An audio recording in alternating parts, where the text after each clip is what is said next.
Heyo! Josh is taking that ATP test. I think it's ATP test, right? We just sample the, we use a little swab to check the ports for sanitation, for being sanitized afterwards. We use a PAA or like a Parasan type, peracetic acid type sanitizer for our cold side stuff. There better not be a fly in there. I don't want a fly in my coffee. I'm gonna grab a little wort sample off of this recirc. We're gonna run pH on that. I don't have a port for it, so I just come up and take it right off the recirc arm. That fast forwarded little clip where we were looking at the recirculation. I cut that video short, just so you know. We do go a bit brighter than that on the recirc, but you can see our beautiful little wort sample here, man. I tell you what, such a beautiful malt. It's just bready, bright, full, like, and then with all that sugar in there, with all that sweetness in there, it kind of gives almost like a little bit of like a honey impression. That'll change as you ferment that out. I am embedding that in some good ice. Again, it's a scenario where you know you're doing it right when it looks like gas station sushi. You want to cool that boy down because both our easy dens, our little, hey, gonna take the gravity of some stuff. The wort needs to be cool for that and for our pH meter, so we're gonna run pH and sugar on that. I am gonna take a quick test on the refract though, which is less accurate, but it is quicker. I don't have to wait for it to fully cool. We'll do that. Actually, let's do that together. Let's get a little, you know. Hey Joshua, we're gonna need some more cheapo pipettes. We need more of these. That's my annoying little timer that I use. So it's not annoying, it's useful. When I'm using my phone, I record on my phone. When I'm using my phone, I don't have an available timer. So complicates things, but I'm the resilient sort. Refract. Yeah, boy. We're up over 19 on this, so we're good. We have good conversion in here. We're gonna get ready. That timer that just went off means that we are about to start taking this over to the kettle. So come along with me. We are wrapping up the Vorlauf and we are about to start lautering. German, done with the Vorlauf, and so we move to the lauter. I hope nobody finds that like irritating or offensive. All right, so I'm gonna kill this pump, boom, and as a manual system, bladow. I have this valve right here that I move. Maybe you can't see it, right? You can't see it at all, but I'll show you. I mean, it's not that big of a deal. And then I have to check my flow rate. I look a little fast right now.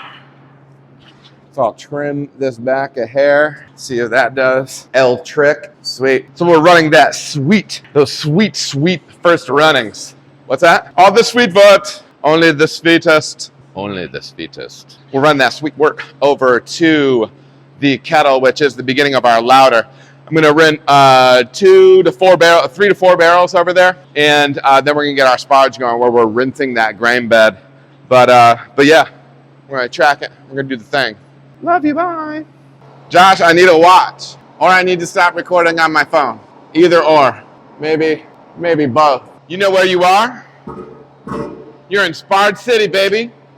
Next exit, Sparge City.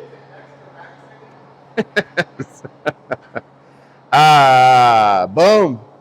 Been to Sparge this young thing. Yeah. Trusty acid spray bottle. Got a few barrels run off into this kettle. So we're into the lauter. I do go below the grain bed when I'm running off. And then now with my Sparge, I am going to be catching back up a little bit. I've done some videos on why I do that with the mash.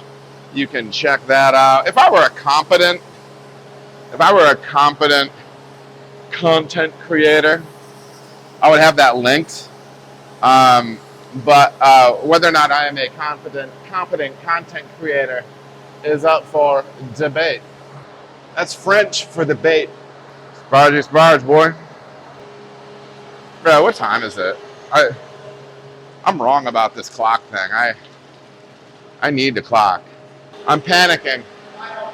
9:03? All right. And then this goes to 9:10, so I need 7-minute timer, start. Okay, that's cool.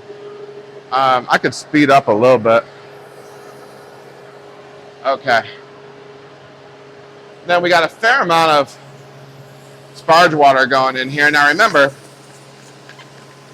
the Sparge is when we are taking hot water from the hot liquor tank, which in our setup, the hot liquor tank is below the mash tun.